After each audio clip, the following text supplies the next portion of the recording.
聖書を朗読します。今日の御言葉は旧約聖書ルツキ2章1節から13節です。旧約聖書ルツキ2章1節から13節です。私が持っている聖書では旧約聖書の472ページと473ページとなります。旧約聖書ルツキ2章1節から13節では私がお読みいたします。さて、ナオミは夫エリメレクの一族に属する一人有力な親族がいた。その人の名はボアズであった。モアブの女ルツはナオミに言った。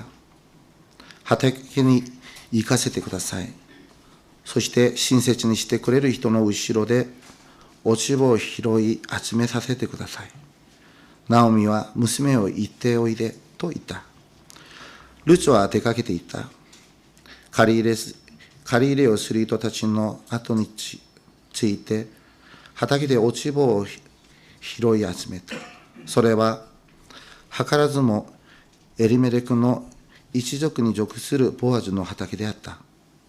ちょうどその時、ボアズがベツレヘムからやってきて、狩る人たちに言った。主があなた方と共におられますように。彼らは主があなたを祝福されますようにと答えた。ボアズは狩る人たちの世話をしている若い者に言った。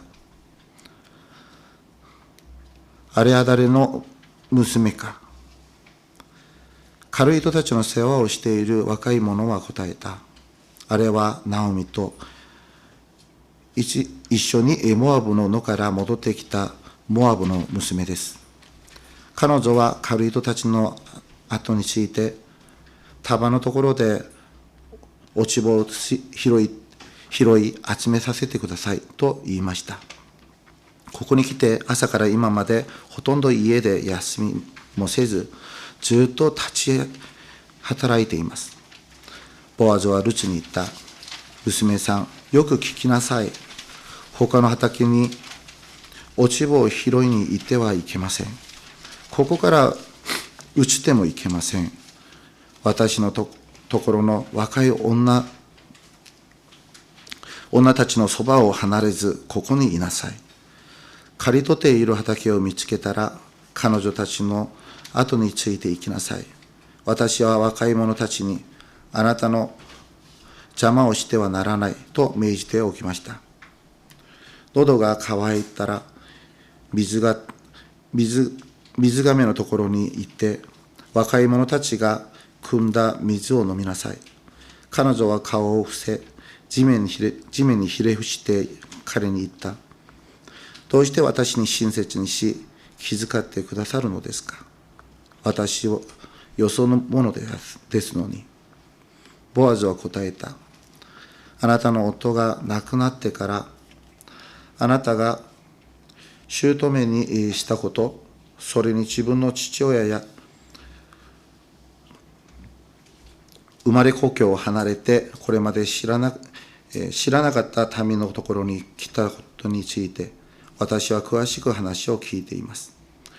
主があなたのしたことに報いてくださるように、あなたがその翼の下に身を避けようとしてきたイスラエルの神、主から豊かな報いがあるように。彼女は言った。ご主人様、私はあなたのご好意を得たいと存じます。あなたは私を慰め、このはしための心に語りかけてくださいました。私はあなたのはしための一人にも及びませんのに。今日はですね、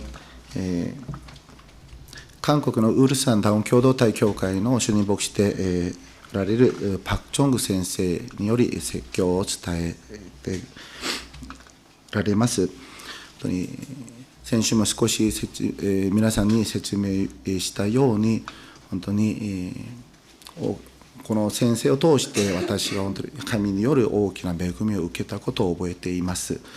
そしていつも先生のメッセージを通して私にも大きな慰めと励ましを得ています。今日もちろん教会では初めて外国語で説教しまた通訳することだと思うんですけれども、皆さん慣れてないところで少し集中できないことがあるかもしれません。だから今日のメッセージが主の恵みにフォーカス合わせているんじゃないかなと思っています。では今日恵みによって生きる人々っていう題名を持ってパーク・ジョングク先生により御言葉をお聞きしたいと思います。では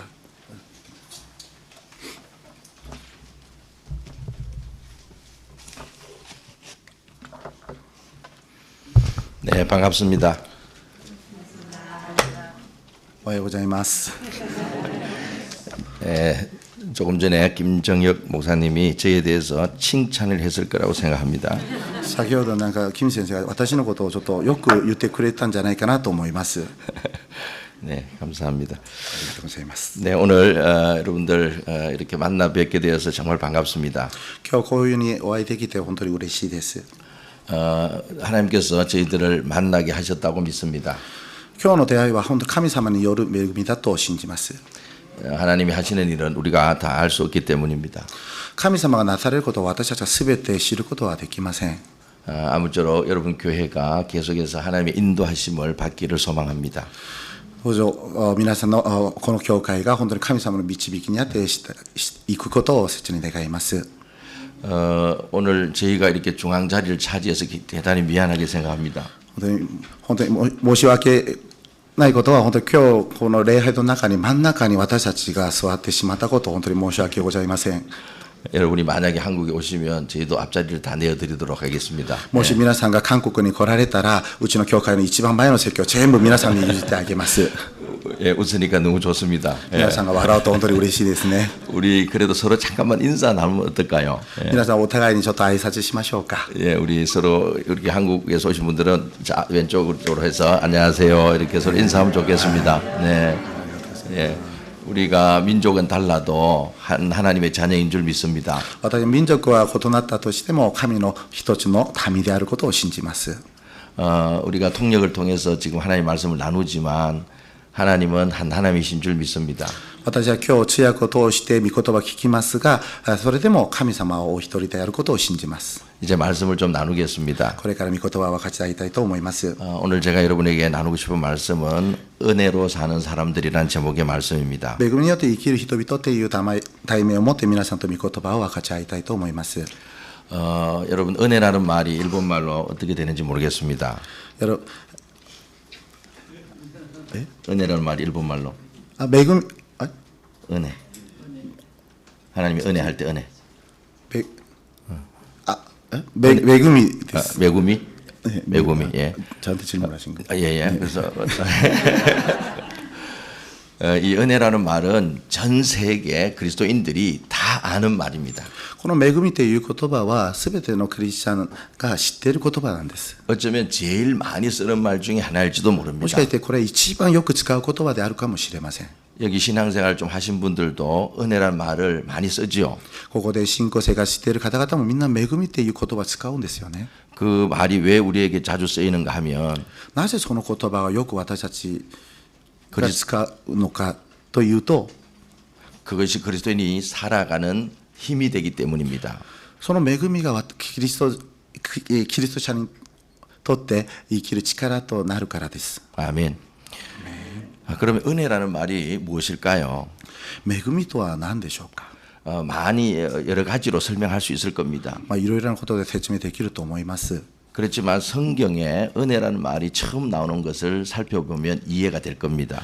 もう聖書に恵みという言葉が最初出たところを見たら少し理解できると思います。 이 은혜라는 말이 성경에 처음 등장하는 곳은 창세기의 노아 홍수 때였습니다. この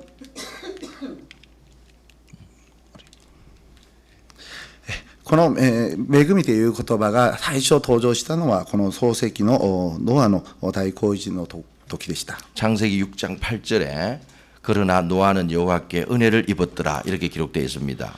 創世記6章8節に、しかしノアは主の心にかなっていたと記されています。 아마 노아 홍수 이야기는 다 아실 겁니다. ノアの大洪水の話はもうご存知だと思います。 모든 사람이 죄로 인해서 다 죽을 수밖에 없을 때 노아 가족만 설명할 수 없는 이유로 살아났습니다. すべての人が罪によって死んでいくとき、ノアの家族が説明のつかない理由で生き残った。 그것이 은혜입니다. それが恵みです。 죄로 죽을 수밖에 없는 우리가 알 수 없는 이유로 구원받은 것, 그것이 은혜입니다. 罪によって死ぬほかない私たちが理由もわからないまま救われた。それが恵みです。 한국도 기독교인이 많다고 하지만 그래도 20%가 되지 않습니다. 韓国もクリスチャン人口多いと言ってもまだ 20% もいかないんですね。 그 20% 안에 든 우리 교인들이나 한국 사람들은 은혜를 입은 거죠. ただその 20% の中にいる人たちは神の恵みを受けたことなんですね。 일본도 크리스찬인과 그렇게 많지 않을 겁니다. 日本もクリスチャン人口は少ないと思います。 근데 여러분은 그 일본인들 중에서 기독교인이 되어서 오늘 우리가 이렇게 예배를 드리는 거 설명이 되지 않는 은혜인 줄 믿습니다. その中で皆さんがクリスチャンとなってこのように、一緒に礼拝できるその恵みを受けたこと、これは説明できない理由だと信じます。 예수를 믿고 난 후 일어난 또 수많은 설명되지 않는 일, 그것이 은혜입니다. イエス様を信じてから、後説明のつかない多くのことが起きる、それが恵みです。 제가 오늘 여기 우리 김정혁 선교사님하고 같이 서 있는 거 이것도 은혜입니다. 私はこう隣のキム先生と一緒にここに立っていることも恵みです。 그래서 그리스도인들은 은혜로 살아야 하고 은혜가 있어야 삽니다. だからクリスチャンは恵みによって生き、恵みがなければ生きられません。 여러분들도 은혜가 있었기에 여기까지 온 줄 믿습니다. 皆さんもその恵みのゆえに今日ここまで導かれたと信じます。 앞으로도 여러분과 이 교회가 살 길은 은혜밖에 없는 줄 믿습니다. これからもこの教会が皆さんが生きることは恵みしかないと信じます。 아멘. 아멘. 오늘 본문에 은혜라는 말이 3번 나옵니다. 今日の本文には恵みという言葉が3度出てきます。日本語聖書では恵みとは書いていません。でもしかしヘブライ語では変っていう恵みという単語が今日の聖書箇所には出ています。 네, 됐나요? 무슨 말인지 저는 모르지만 잘 설명했을 거라 생각합니다. 자, 룻기 2장에 보면 3번 나오죠. 2장 2절 모압 여인 룻이 나오미에게 이르되 원하건대 내가 밭으로 가서 내가 누구에게 은혜를 입으면 그를 따라서 이삭을 주겠나이다 하니 このルツ記を見るとですね、こう太字で書いてある親切にしてくれる、これがヘブライ語で恵みという単語となっています。 2장 10절에 당신이 어찌하여 내게 은혜를 베푸시며 나를 돌보시나이까 하니 2章10節のこの親切にしっていうことも同じ変っていう恵みという単語が使わされています。 2장 13절에 룻이 이르되 내 주여 내가 당신께 은혜 입기를 원하나이다. 13節のご声を得たいっていうこの単語も恵みという変っていう言葉が使わされています。 일본어 성경도 비슷하지 싶은데 한국어 성경에도 보면 은혜라는 말이 계속해서 나오고 있습니다. このように聖書の中では恵みという言葉が続けて出ています。 자, 룻기 이야기를 조금 하겠습니다. ルキの話をちょっと少ししたいと思います。 룻기는 사사시대에 흉년이 들자 모압으로 이주했던 한 이민자 가정에 대한 이야기입니다. ルツ記は死の時代に飢饉が起きたとき、モアブへ移り住んだある移民家族の物語です。 그 집 가장 이름은 엘리멜렉이라는 사람이었습니다. その家の主人はエリメレクという人でした。 그는 흉년이 오자 가족을 살리기 위해서 이민을 결정합니다. 彼は飢饉が訪れると家族を生かすために移住を決断します。 마치 지금도 한국에서 일본으로 또 일본에서 한국으로 오기도 합니다. 今もなんか仕事のために生きるためになんか韓国から日本に、日本から韓国に来ることがあるでしょうね。 저희 교회도 일본인 성도님 한 분이 계십니다. うちの教会にも日本人の方が一人、一緒に礼拝に参加しています。 치히로라는 자매입니다. 千尋という姉妹です。 그 자매님도 직업을 구하기 위해서 한국에 와서 일하고 있습니다. 彼女も仕事のために今日本に来て、韓国に来て一緒に礼拝に参加している。 그런데 이 엘리멜렉의 집안은 이민을 가서 비극적인 상황을 맞이합니다. このエリメレックの家はこの移住してからちょっと悲劇がこの家に起こります。 얼마 있지 않아 자신도 죽고 결국 두 아들도 죽게 됩니다. もうすぐなんか彼自身が死に、やがて二人の息子も死んでしまいます。 그래서 이 아내인 나오미와 이방인 며느리 둘만 남게 되는 상황이 되었습니다. だから、奥さんのナオミと異邦人の嫁二人だけが残されました。 무엇이 문제였을까요? 何が問題だったのでしょうか。 이민 자체가 문제는 아닙니다.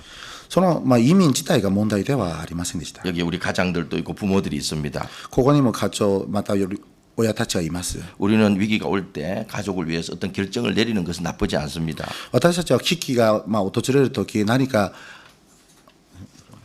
결정을 내리는 것은 나쁘지 何か 않습니다. 오케이. 決断を持つことは、それは問題ではありません。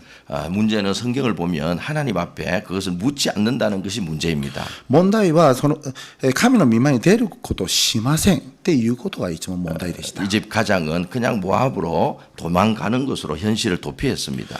この課長エリメレクはただモアブへ逃げることで現実逃避したのです。 하나님께 물어봤으면 정말 좋을 뻔했습니다. 本当にその時神様の御前で主の御心を聞いたらよかったんですよね。 묻지 않고 가서 결국은 자신은 물론 아내와 자녀들까지 절망의 구렁텅이로 빠뜨리는 비극을 초래했습니다.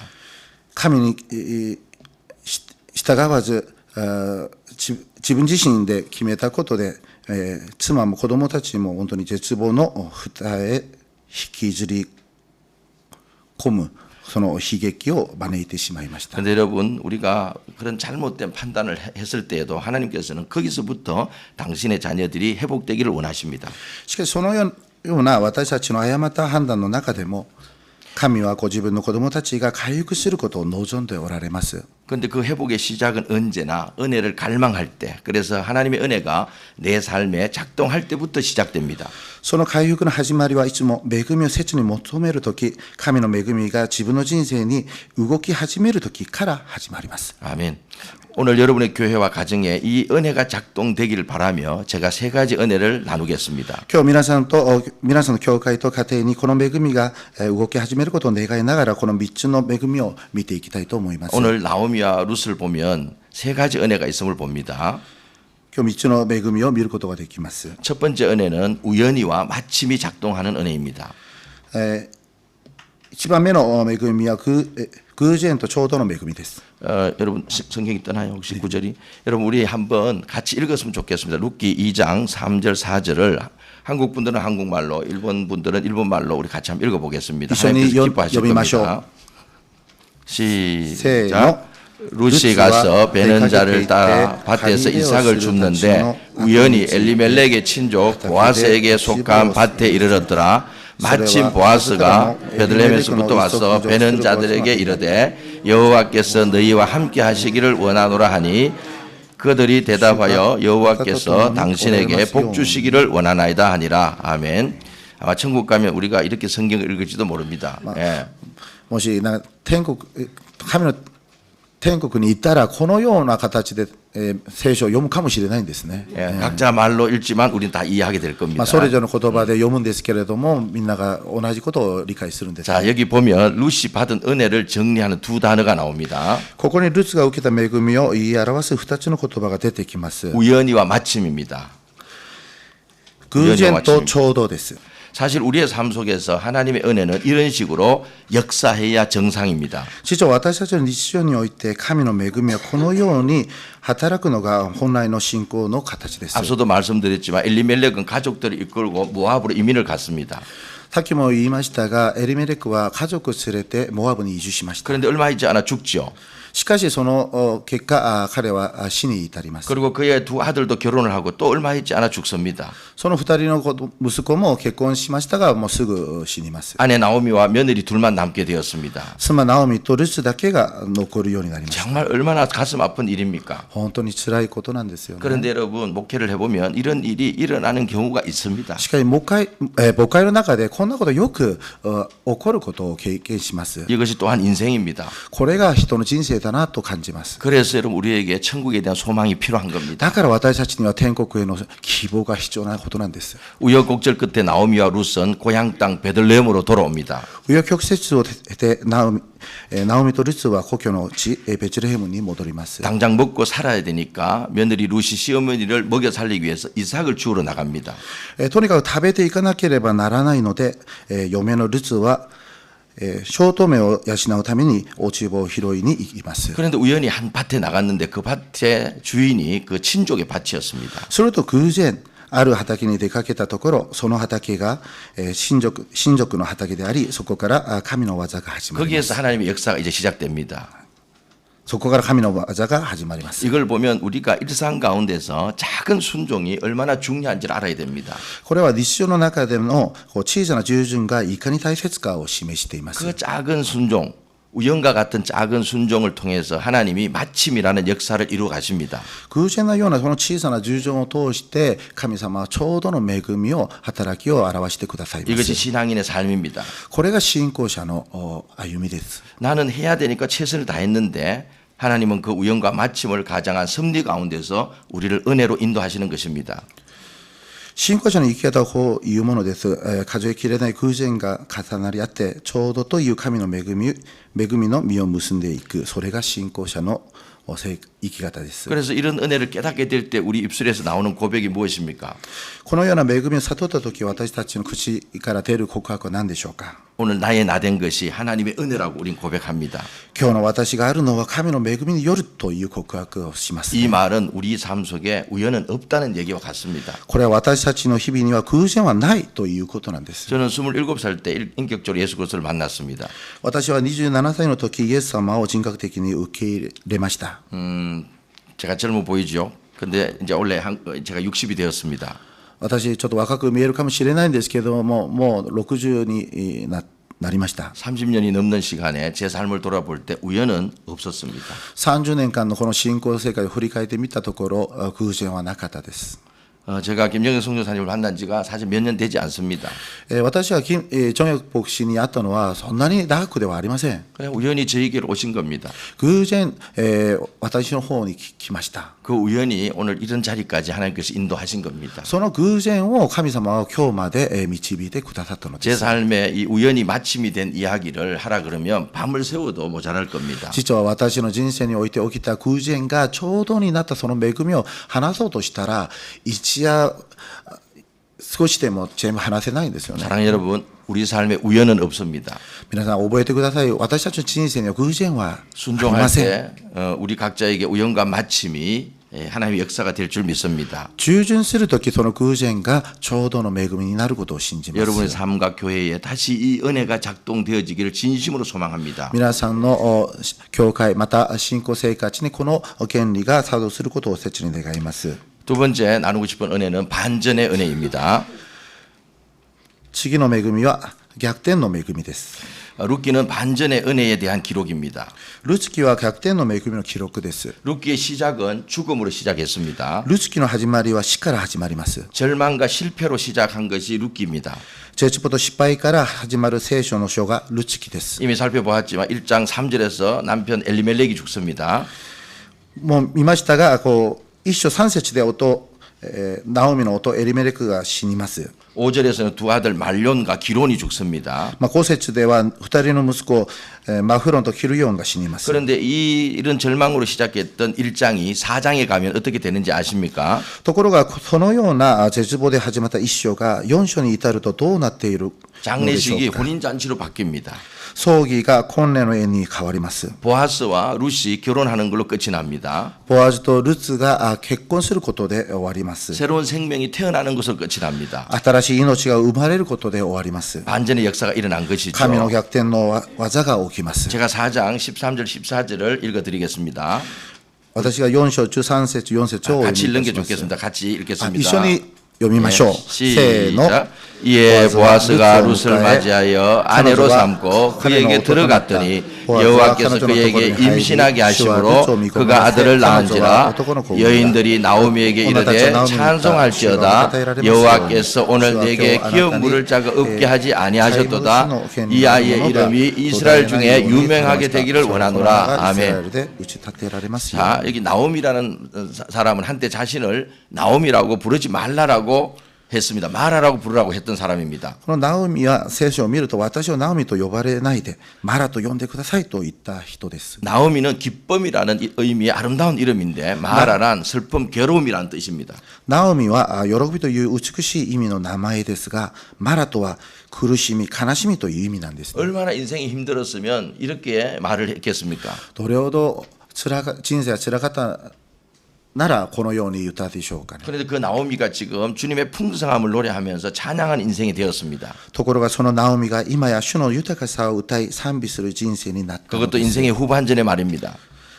それも人生の後半に差し掛かってか 성경에 らの 보면 です。 한때 은혜가 아닌 날마다 은혜를 구했던 사람들의 특징은 후반전이 더 아름다웠다는 것입니다. 聖書を見ると、一時の恵みではなく、日々恵みを求めた人々の特徴は、年を重ねれば重ねるほど、より美しくなっていったということです。 모세, 아브라함, 갈렙 그리고 예수님의 열두 제자들 모두가 후반전이 아름다웠던 사람들입니다. モーセ、アブラハム、カレブ、そしてイエス様の十二弟子、皆後半が美しかった人です。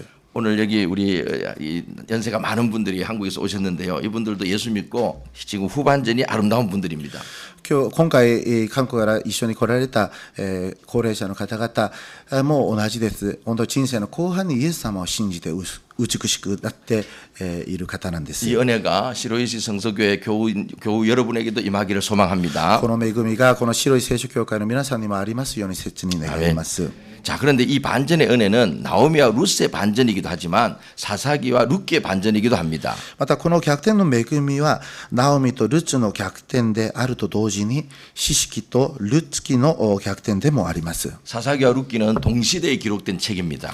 四式とルツ記は同じ時代に記された聖書なんです。 그런데 사사기의 마지막은 이렇게 나옵니다. 그때 이스라엘 사람에게 왕이 없으므로 사람이 각기 자기의 소견에 옳은 대로 행하더라. 이렇게 절망스럽게 끝납니다. しかし四式の最後はその頃イスラエルには王がなくそれぞれが自分の目に良いと見えることを行っていたと悲しく絶望で終わっています。 근데 룻기의 끝은 오벳은 이새를 낳고 이새는 다윗을 낳았더라. 이렇게 끝이 납니다. しかしルツ記の終わりはオベデはエッサイを生みエッサイはダビデを生んだと締めくくられます。 무엇을 의미할까요? これは何を意味しているんですか。 사사기에는 훨씬 더 영웅이 많았지만 비참하게 끝이 납니다.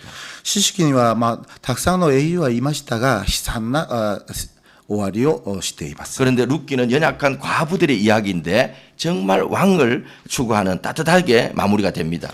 しかしルツ記は本当に悲惨な人生の辛さを抱えている女たちの話なんですけれども、本当に 네, 따뜻한 이야기 마무리됩니다. 温かい話で締めくくられます。 하나님은 당신의 자녀들의 인생 역시도 이렇게 반전이 있기를 원하십니다. 神様は神の民が神の人たちがこのような逆転の恵みの中に生きることを切に願っておられま 여러분 す。 이런 인생 되기를 소망합니다. このような逆転の恵みがある人生となりますように切に 자 願 이제 います。 마지막으로 세 번째 은혜를 나누겠습니다. 그것은 사명 회복의 은혜입니다. 三つ目の恵み、使命回復の恵みです。 4장 16절은 이렇게 말씀합니다. 나오미가 아기를 받아 품에 품고 그의 양육자가 되니 ルツ記4章16節、ナオミはその子を取り、胸に抱いて養い育てたと書いてあります。 얼마나 놀라운 회복입니까? なんと素晴らしい回復でしょうか。 나오미는 더 이상 자식이 없어서 대가 끊어졌습니다. 血筋が絶えたと思っていたナオミでした。 그런데 그가 대를 잇게 된 겁니다. なのにそこに後継ぎが与えられたことなんです。 기적이죠. 奇跡なんですよね。 그런데 그보다 더 놀라운 것은 룻이 그 아이를 나오미에게 맡깁니다. しかしそれ以上に驚くべきことはルツがその子をナオミに委ねたことです。 나오미가 손자의 양육자가 되었습니다. ナオミは孫の養育者となりました。 자식처럼 키웠다는 말이죠. 自分の子供のように養ったっていう話なんです。 그러나 이걸 영적으로 보면 나오미가 누군가의 양육자가 되었다는 겁니다.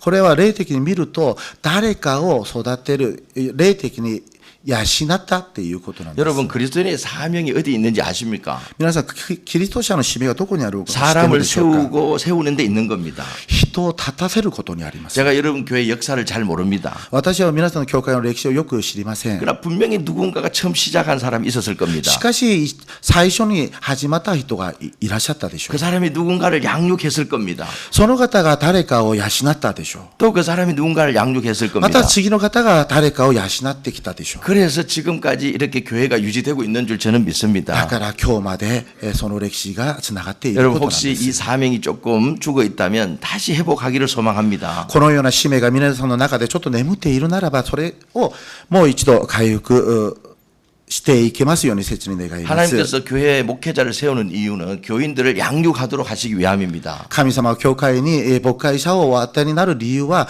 このように人を養うためなんです。 그런데 양육을 받지 않으면 할 수 없는 거죠. だから養いを受けなければいけないことなんです。 여러분이 양육을 받아서 또 누군가를 양육할 때 하늘의 상급이 있을 줄 저는 믿습니다. 皆さんが養われ、また誰かを養うとき、天からの報いは大きいと私は信じています。 내가 낳은 자식도 잘 양육해야 되지만 自分が産んだ子供をちゃんと養うべきなんですけれども、 영적인 자식도 양육하셔야 됩니다. 霊的な子供も続けて養っていかなければなりません。 그래야 우리가 하나님 앞에 갔을 때 부끄럽지 않을 겁니다. そうして私たちは神様の御前に立ったとき、本当に褒められる人生となるでしょう。 모든 교회의 시작은 미약할 수 있습니다. すべての教会の始まりは弱くなるかもしれません。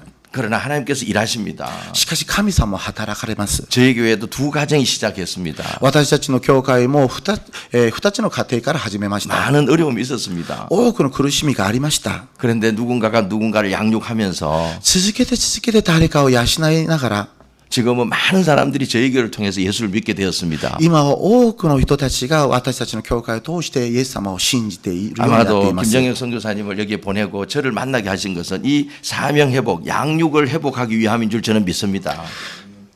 きっと神様が私とキム先生の手を通してまたこの教会にお立てになった理由はこの使命のためだと信じます。 아멘. 여러분 사명이 무엇입니까? 使命は何でしょうか。 거창한 거 아닙니까? 아닙니다.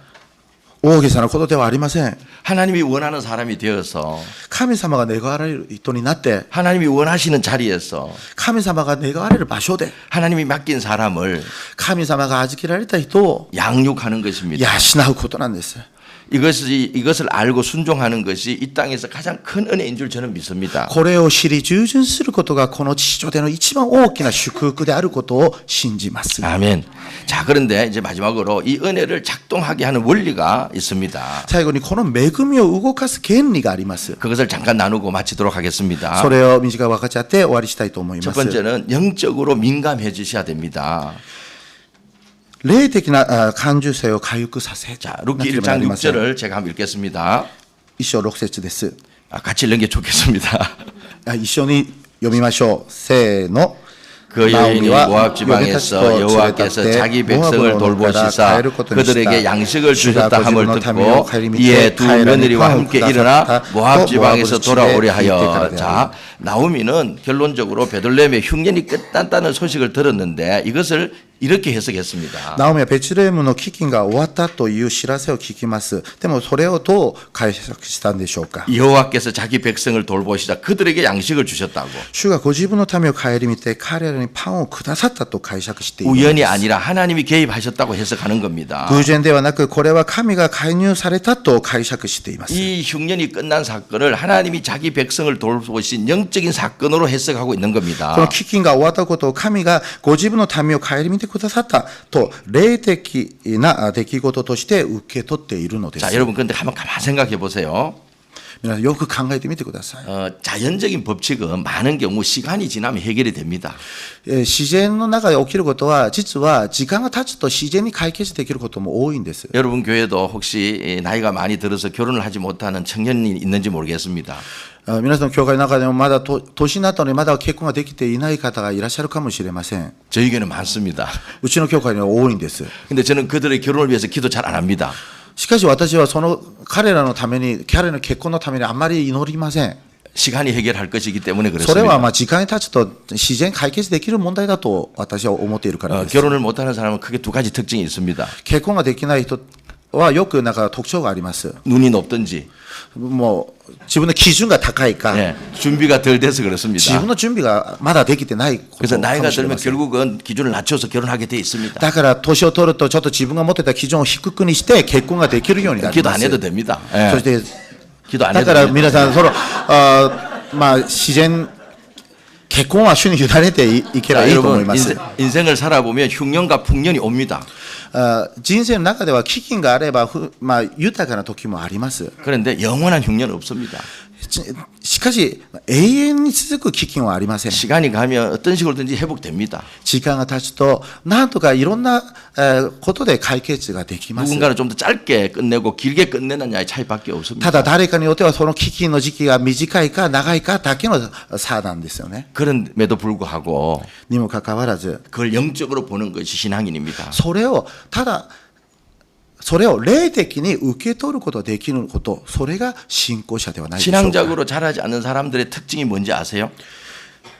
信仰的に育てない人たちの特徴が何なのか知ってます 그냥 か。 다 우연히 일어나려니까 일어났지 이렇게 얘기하는 겁니다. すべては偶然だからでしょうって偶然그냥 우연히 일어나려고 하니까 되었다는 것입니다. これは偶然できようとしたことだからできたっていう理解することなんですね。 누군가가 잘 하고 있으면 그 사람은 원래 그렇다는 것입니다. 誰かがうまくやっていると彼はもともとそれはできた人だよって言うんですよね。 물론 지나치게 모든 것을 영적으로 보는 사람도 문제지만 しかし全てのことを完全に霊的な目線霊的に見ることもちょっと問題なんですけれども、 영적인 통찰력으로 가지고 봐야 될 때 못 보는 것도 문제입니다. 霊的な視線で洞察で見ることを見れないことはそれはちょっと問題なん 여러분 です 오늘 ね。 이 작은 예배당에서 드린 이 예배가 여러분 우연이라고 생각하십니까? 皆さんこの小さな礼拝堂で私たちがこのように一緒に礼拝させることが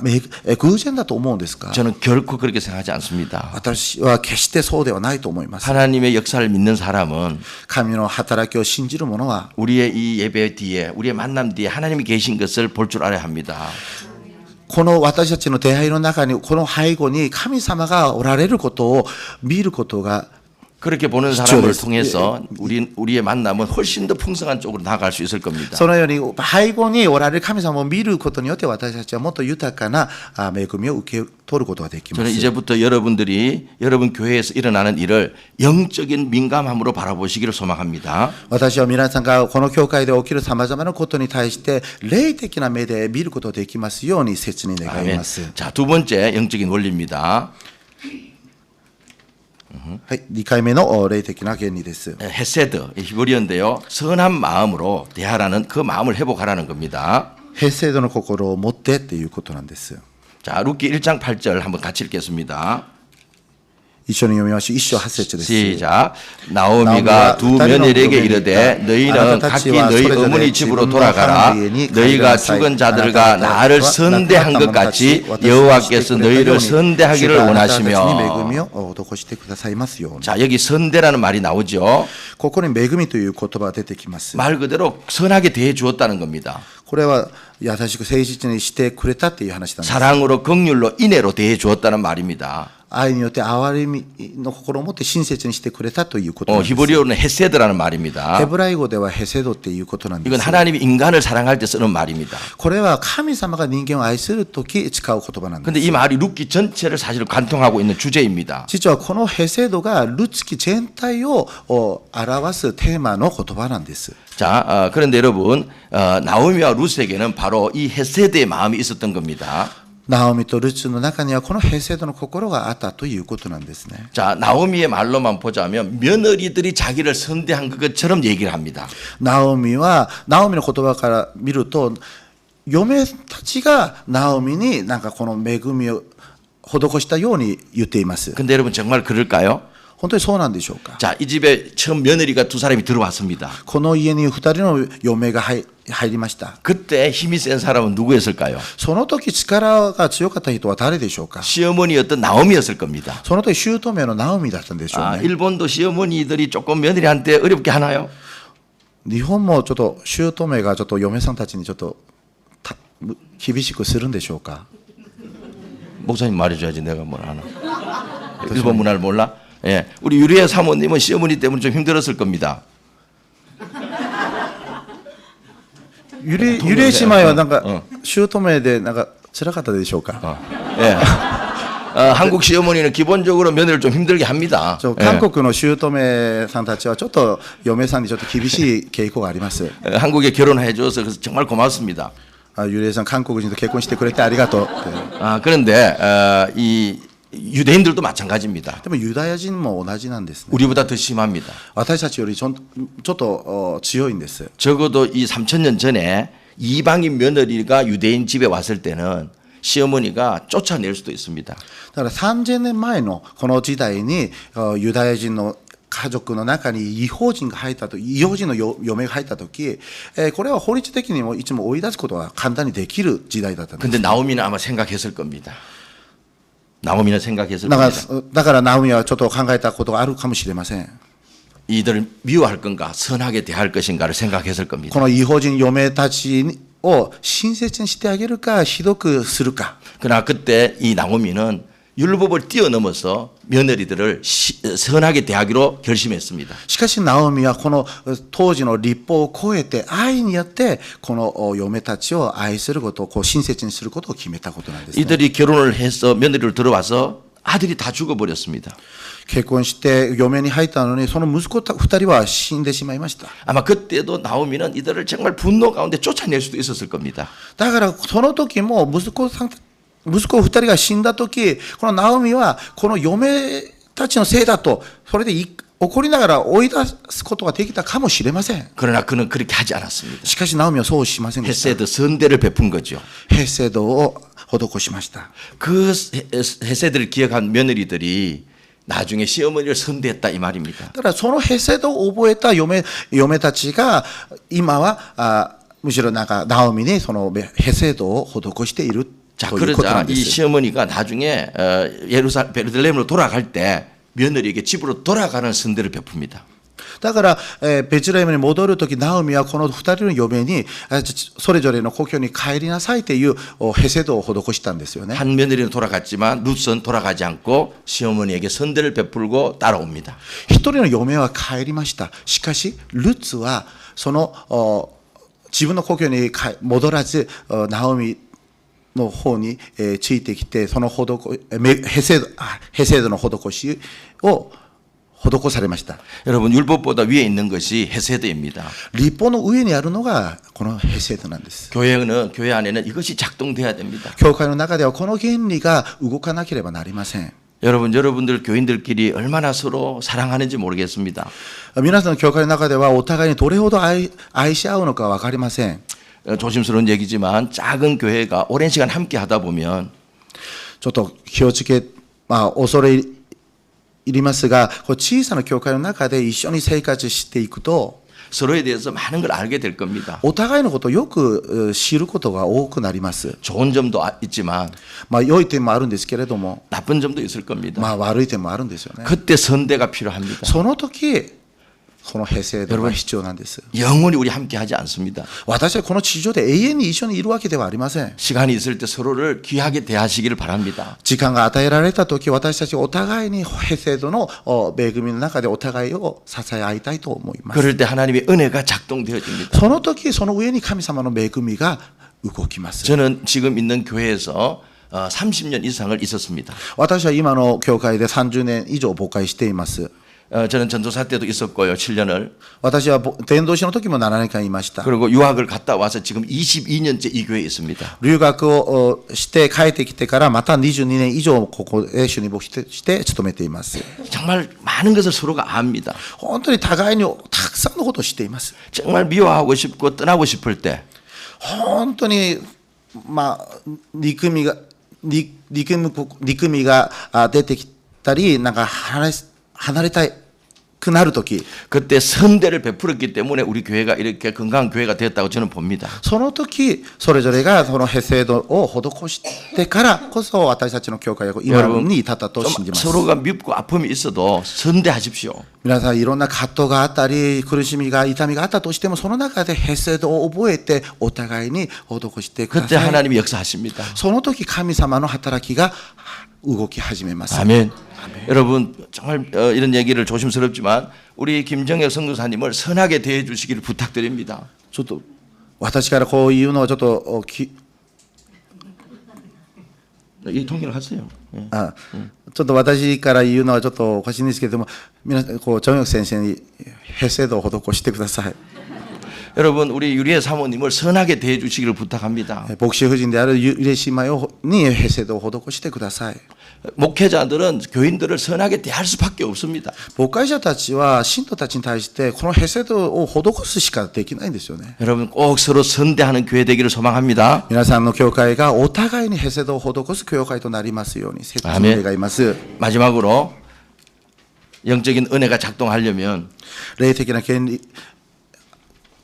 영적인 은혜가 작동하려면 霊的な恵みが働かすためには 하나님께서 우리를 조금 낮은 곳으로 내려갈게 하실 때가 있습니다.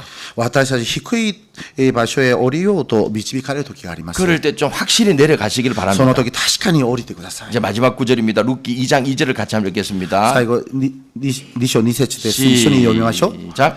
モアブの 모압의 女 룻이 나오미에게 이르되 원하건대 내가 밭으로 가서 내가 누구에게 은혜를 입으면 그를 따라서 이삭을 죽겠나이다 하니 나오미가 그에게 이르되 내 따라 갈지어다 하며. 자, 여러분 나오미와 룻이 이제 베들레헴으로 돌아왔습니다. ナオミとルツはベツレヘムに戻りました。 그렇다고 모든 문제가 해결되질 않습니다. だからといって全ての問題が解決できたわけではありません。 회복은 하루아침에 되지 않습니다. 回復は一夜でできることではありません。 네, 회복은 시간이 많이 필요합니다. 回復には時間が必要です。 여러분의 교회가 회복되는데도 시간이 필요합니다. 皆さんの教会が回復されるためにも時間が必要です。 잘 버티시기를 부탁합니다. よく耐えてください。 근데 하나님께서 이 회복을 하시기 전에 반드시 우리를 한 번씩 테스트하실 때가 있습니다. でも神様が回復の前に私たちをテストする時があります。 그래서 우리를 조금 낮추십니다.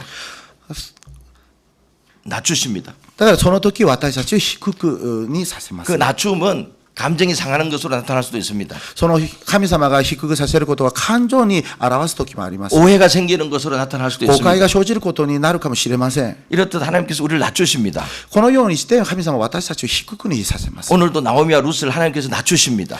今日ここで聖書でも神様はナオミとルツを低くにさせます。 하나님께서 이들을 어디까지 낮추시는지 아세요? 神様はどこまで低くさせるのか知ってますか？ 이삭 줍는 자리까지 낮추십니다. この 이삭 줍기까지 낮추십니다.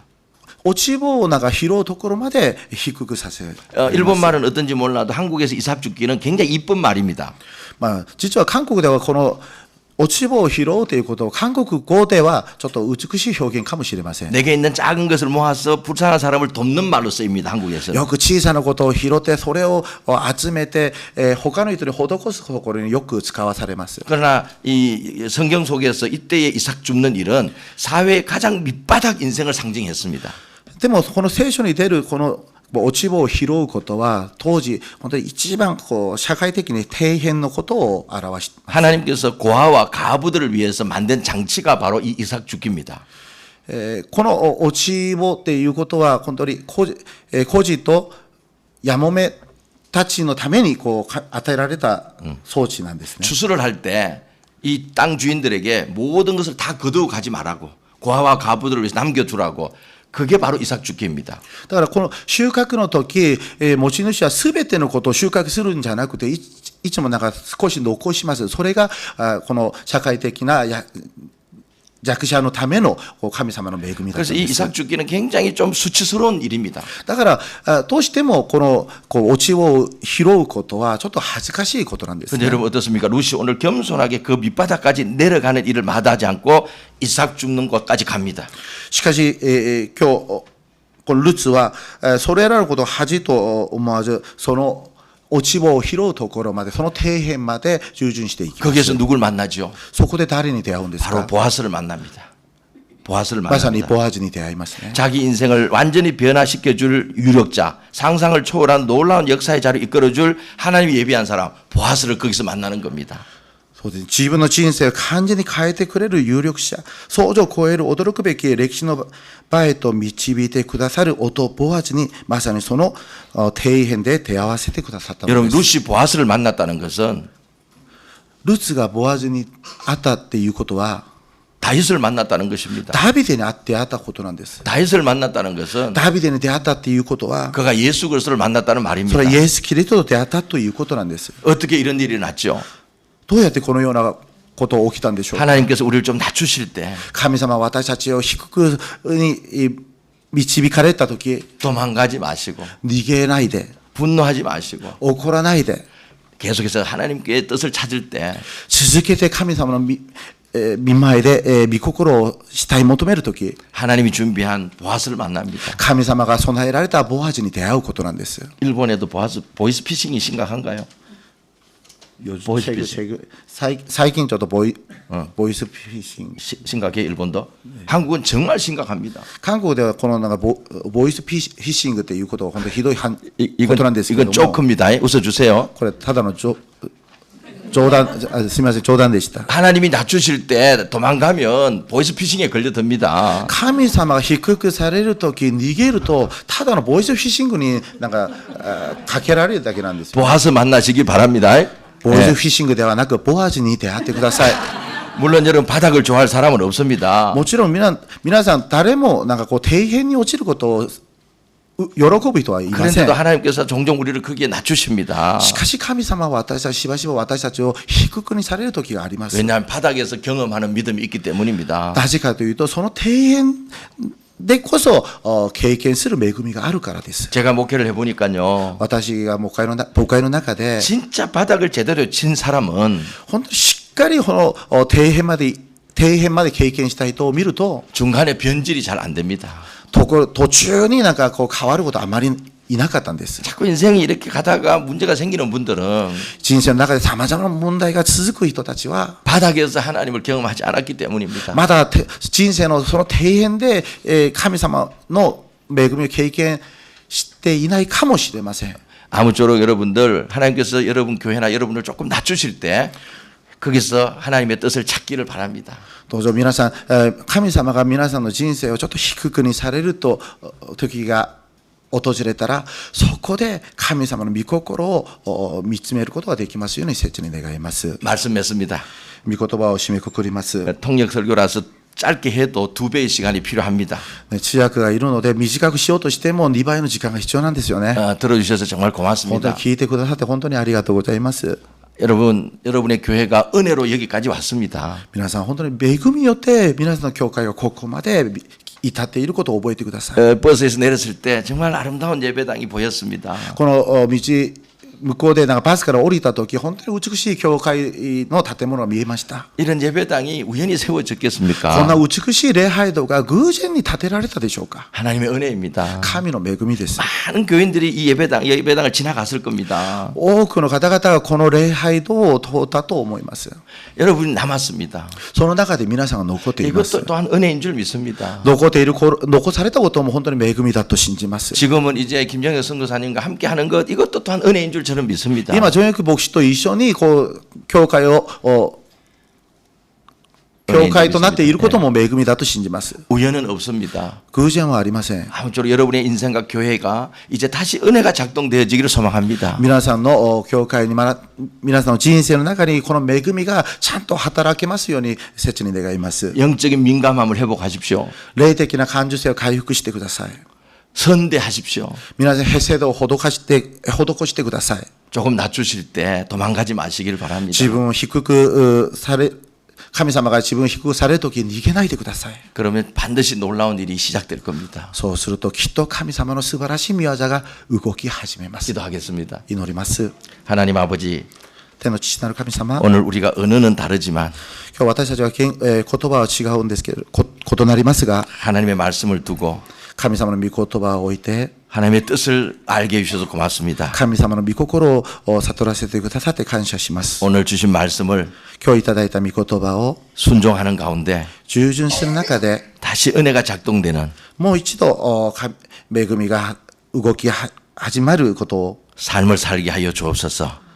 経験させてください。 예수님 이름으로 기도드립니다. イエス様の皆によってお祈りいたします。 아멘. アーメン。